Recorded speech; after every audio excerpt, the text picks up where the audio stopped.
Side. Here we are. We're on. Give Chris a hand. Oh, his hand's here. Now we can start. Welcome. Don't swivel on your chair nervously. I was saying hi to Zeke. Okay. Opening assignment, Chris. And I hope we have enough time to get around to each one of you and do an interview this way because I post them on YouTube. I look at my years of doing this. And yeah, they're all there forever. And 20 years from now, you see yourself, oh God, I looked so great back then. What happened? Stuff like that. Or you'll look even better. Chris, first assignment is to get your own family's visual culture. I asked people to go to their parents' formal portraits, to your grandparents. So a couple of my kids went to the great-great-grandparents, really incredible. From all over the world. We're at the second most diverse university in the country. Good old Stony. Rutgers. Rutgers. Ew. Yeah. And then we have an assemblage of these. I said put them in filters, run them through, but I'm more interested in this kind of hunting and gathering of your family images. What's the backstory? Where are you from? We're all, like, my parents were my dad was born in Brooklyn, mom here, and grandparents, one side was in Brooklyn and the other side was from Italy. Italiano. Yeah. Very good. Sicily. Sicily. Your last name is? Esposito. That's not an Italian name, it's a Spanish name, right? Oh, that's Esposito. Esposito's like, that pronunciation's Italian. Oh, it's Italian. And so I've been told. Okay. All right. Tu parli italiano? Non c'è? No. Non è tanti. Spanish? Okay, Española. Okay, give me a story because we all get bored here. You know, we want to know. We think we want to. My students, they're not boring, but they want to first tell me the boring part about themselves, just because they want to be good, right? And I said, come on, tell me a story about the grandparents. Like I told you, I had one student who said, well, actually, my grandma killed my grandpa. And then we're like, wow, okay, tell us about that story. And, you know, it got into conflicts of, like, economics and abuse and this. And she just said, you know, that happened a couple generations ago. I want to tell this story. You know, I had another student whose grandmother swam across that bay from People's Republic to China to Hong Kong on a basketball. And a couple of her friends got eaten by sharks on the way. So these are incredible stories. I heard one student had her mother and her brother come in on a gasoline tanker from Mexico through over the border. She was kind of like a natural-born American, but she said the brother almost died because they cleaned it out, but because of the fumes and all the people in there. These are rough. These are not boring stories, right? These are exciting. Hit us with a high point of your family. What is high point of my family? What is unusual? What is daring? What is courageous? Well, even what is passionate and exhibiting of human emotions? I think the most, I guess, unique aspect of my family was that my family was royalty in Italy until my grandma was born out of wedlock. So your grandma was your grandmother? Great-grandmother. Grandmother born out of wedlock in Sicily. Yeah.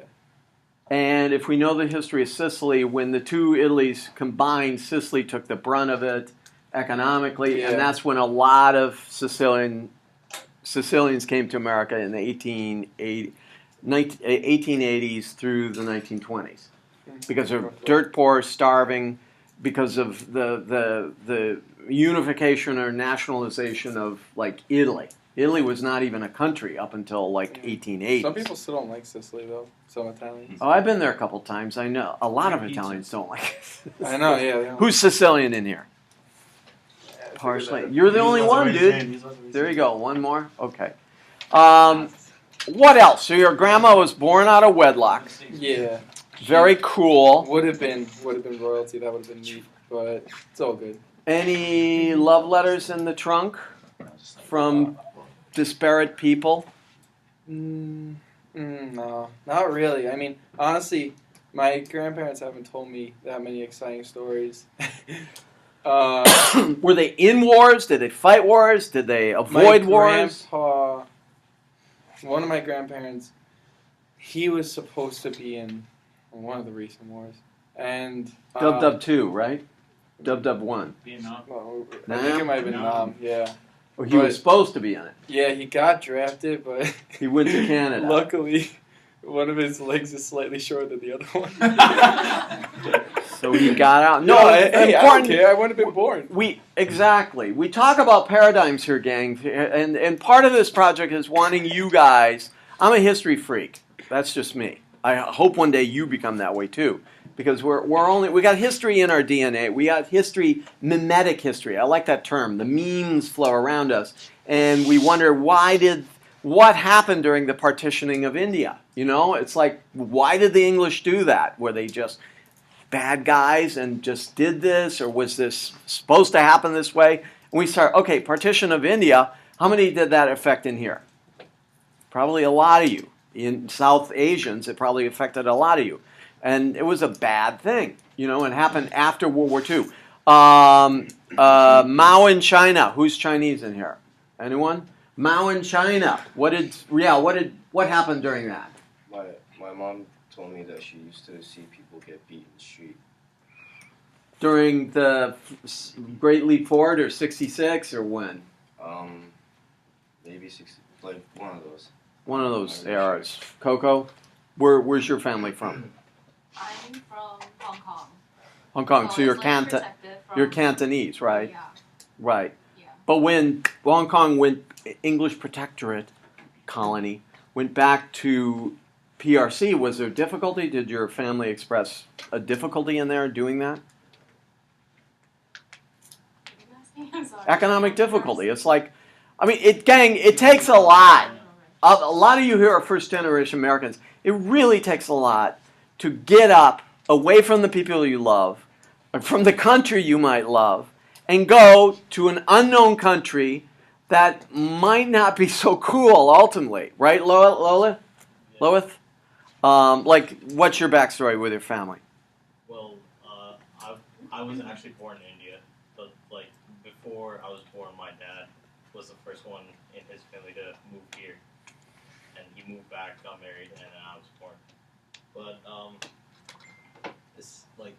it's just like coming here, having nothing. It's like hard to build up Anything. a lifestyle and everything, because it's a completely new country. You don't speak the language very well, and you have to find a place to work. Were you speaking Urdu or Hindi, or what were you speaking? My native language is Tamil. Oh, you're Tamil. Yeah. Right. South In India. Singapore, there are a lot of Tamilese or Tamil people from there. Very. Anyone, Kenny? Any story from the parents on coming here? Well, to my knowledge, I think my father came here on his own first. So it was like the late 80s. So then my mom came here a few years later, along with the rest of like her family and my father's brothers and his Right. parents. So like they all like settled together in like a big house. So it was pretty nice having. Well, that's the way a lot of my Pakistani American students are. They're like 4 families to one house in Long Island. It's like that's tough to live with a roommate too, right? Yeah. So it's these are incredible stories. During this project, Grammys thank me, mothers thank me. During this project, I want you to get a narrative. It's like, Mom, Dad, just give me I'm an adult now. Give me the real scoop. Is it economic? Was it tough to be away from Dad all those years? What were the speed bumps? What were when were the moments we thought we weren't going to make it? You know, and all that. And what finally? What is your analysis? Most of you guys were born here, but what's your analysis of America? What is it? A project? Is it an experiment? Betty, tell me your story. My parents are immigrated from Dominican Republic, so we're from the Caribbean. My mom was like really scared to be here for some reason. She said my dad kind of like forced her to come. Like she not forced, But together, forced. right? Like she came with her husband, but she just didn't really want to. And I was like a month away from being born in Dominican Republic. Like she was 8 months pregnant with me, Right. and she lied to customs. Yeah, that happens. How, like pregnant she was. She's like very petite. So yeah. It's coming in by the skin. Did you have family here who could help you out? I had cousins of my mom, one of my dad's sisters, so my aunt was already here. Like, they had a pretty good family network here. A good network, so it's... No one, like, immediate, like, right. not their parents, and not... But the DR community was helpful, right? Well... Not what really? do you mean? You're Like, the DR too, community, right? like, No? Where your family from? Antigua. It's Antigua, Caribbean. close. Right. Caribbean. Who's Caribbean in here? You two? You three? Puerto Rican. PR? That's a beautiful. Those are beautiful islands. Wouldn't you agree? Well, Puerto Rico has issues right now, so Severe economic issues Yeah. from. No one wants to say it. Colonialism, yeah. right? The Puerto Ricans will say it. The Americans won't say, "Oh yeah, that's our colony," but we won't give it states' rights and all that other crap. So these are deeper issues and something you should think about in this project. I just don't want pretty pictures. I want stories. I want backstories. Name again? Ria, your story.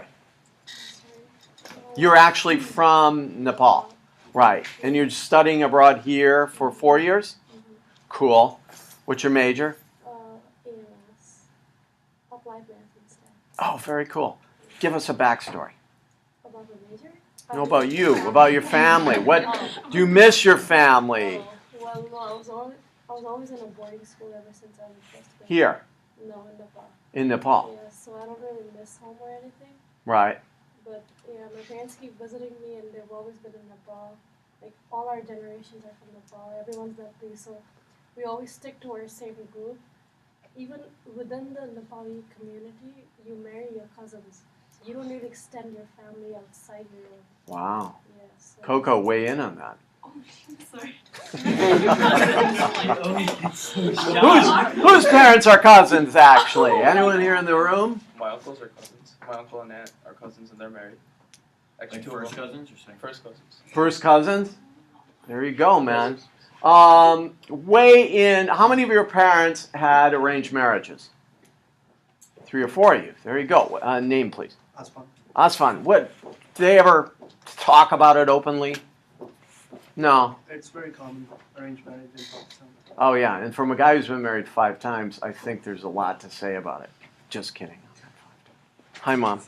And no, but explain what are the pitfalls of romantic love? Because let's figure that your parents made you hopefully because they loved each other and they wanted a family. Either when the arranged marriage they learned to love each other and all that good stuff.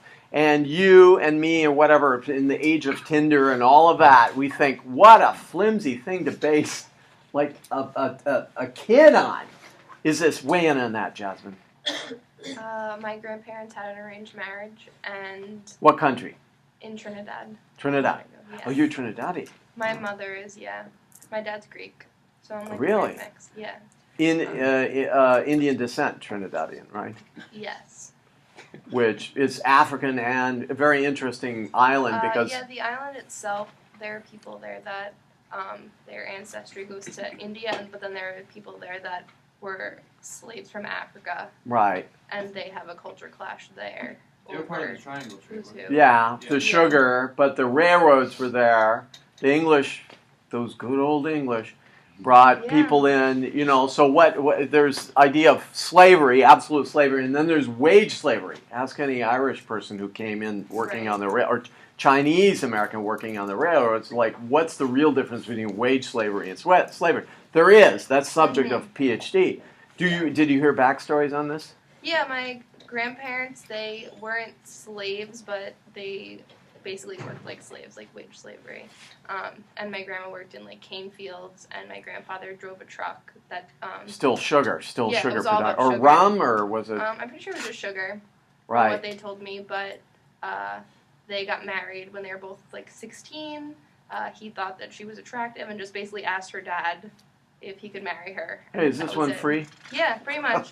And She's cute. Is she free? Yeah, they learned to love each other, and they're still together now. They're still together? Yeah, they had like 9 kids. They actually, 9 kids. Yeah.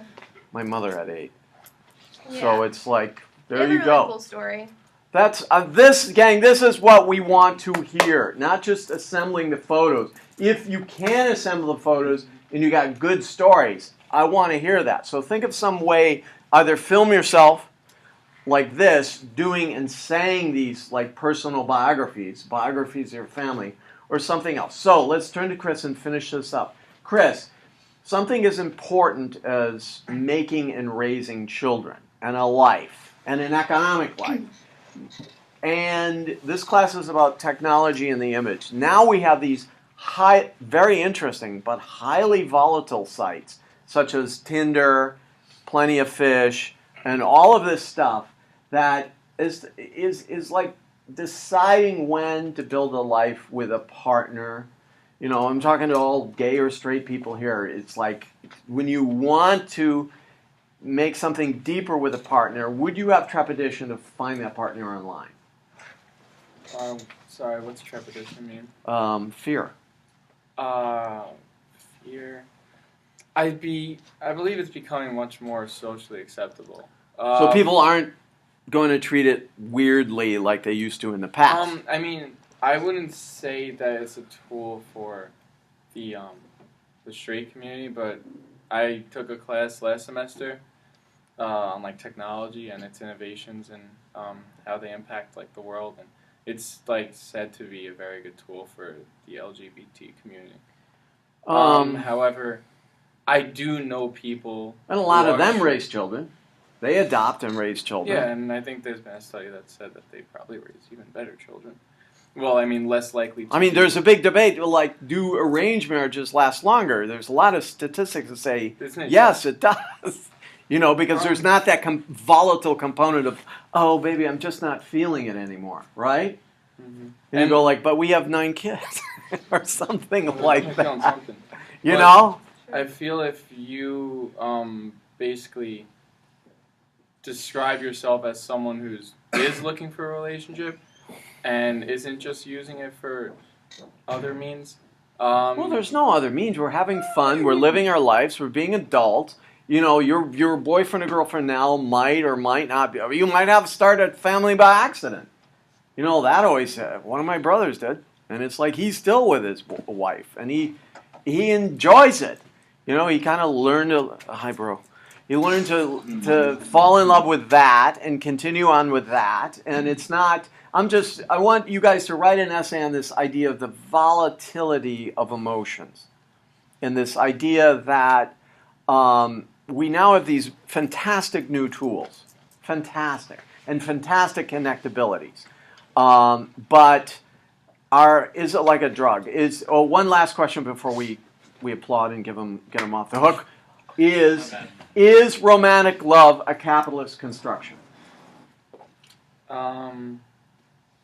No, I wouldn't say so, because I feel like romanticism has gone back to a while ago, and it wasn't only due to capitalist society, but it's been romanticized for hundreds of years, thousands of years.